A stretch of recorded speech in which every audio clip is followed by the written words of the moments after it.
बहनों और भाइयों, आज मुझे अच्छा लगता है, एक साथ विकास की प्रक्रिया के साथ पूरा उत्तर प्रदेश आगे बढ़ रहा है। क्या सहारनपुर, क्या बिजनौर, क्या शामली, क्या मुजफ्फरनगर, क्या मेरठ, क्या बुलंदशहर, क्या बागपत, हर ओर एक स्वस्थ प्रतिस्पर्धा विकास की हो रही है। और विकास का कोई विकल्प नहीं। विकास में बाधक जो तत्व हैं वे जाति के नाम पर बिखराव लाने का प्रयास करेंगे, लेकिन बंटना नहीं है,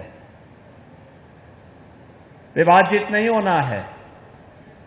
ये तुष्टीकरण की राजनीति करने वाले, फतवे की संस्कृति पर विश्वास करने वाले, गुंडों को प्रश्रय देने वाले, बहन और बेटी और व्यापारियों की सुरक्षा में सेंध लगाने वाले तत्व अपने काले कारनामों को छुपाने के लिए जाति का सहारा लेते हैं।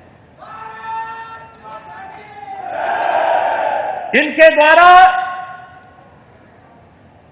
जब भारत की परंपरागत सनातन संस्कृति पर प्रहार होता है, इनके मुंह में फेविकोल लग जाता है।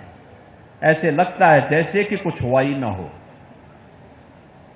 भारत की सनातन परंपरा को अपमानित करने के लिए इनके द्वारा मनगढ़ंत मुद्दे गढ़े जाते हैं, बढ़ाए जाते हैं, उन्हें अपमानित करने की साजिश रची जाती है, समाज में अलगाव पैदा करने का कुत्सित प्रयास किया जाता है, हर पेशेवर अपराधी को और माफिया को प्रश्रय देकर के प्रदेश के नौजवानों के सामने पहचान का संकट खड़ा किया जाता है। अभी 29 अप्रैल को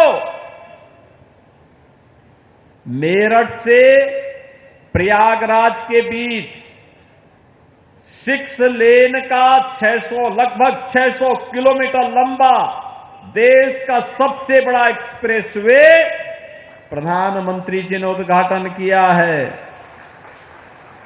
यानी गंगा एक्सप्रेसवे का मतलब केवल मेरठ और प्रयागराज नहीं है।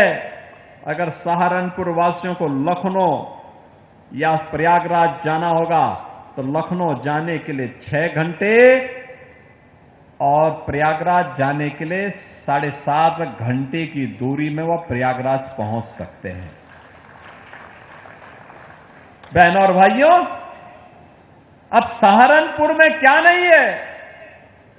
मां शाकंभरी के नाम पर विश्वविद्यालय, बहुत शीघ्र उसका उद्घाटन का भव्य समारोह होने जा रहा है।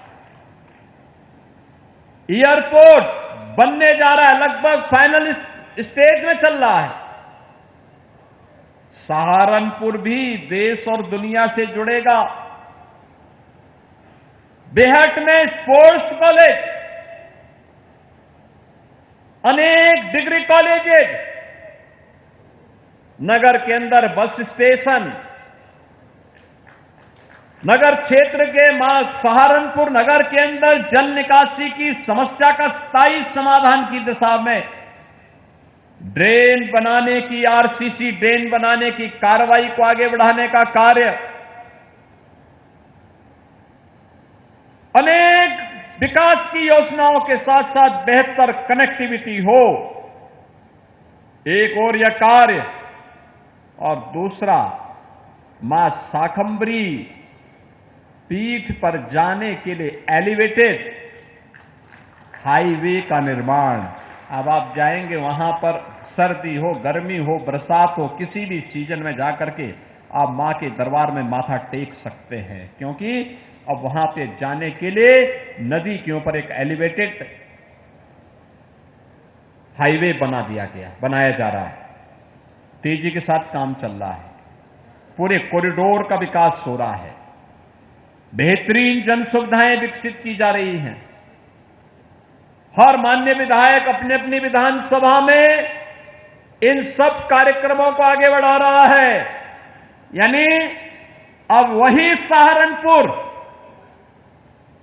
अपनी गति के लिए, अपनी प्रगति के लिए जाना जा रहा है।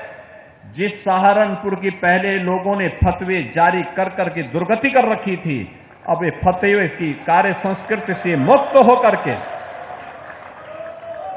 फतवे की कुसंस्कृति से मुक्त होकर के वही सहारनपुर अपनी गति के माध्यम से न केवल प्रगति कर रहा है बल्कि भारत की समृद्धि में भी अपना योगदान। अगर आप ये खबर फेसबुक पर देख रहे हैं तो वीडियो को लाइक करके पेज को फॉलो करें। इसके अलावा अगर आप इस खबर से यूट्यूब के जरिए जुड़े हैं तो चैनल को सब्सक्राइब करके बेल आइकन दबाना बिल्कुल ना भूलें। नमस्कार।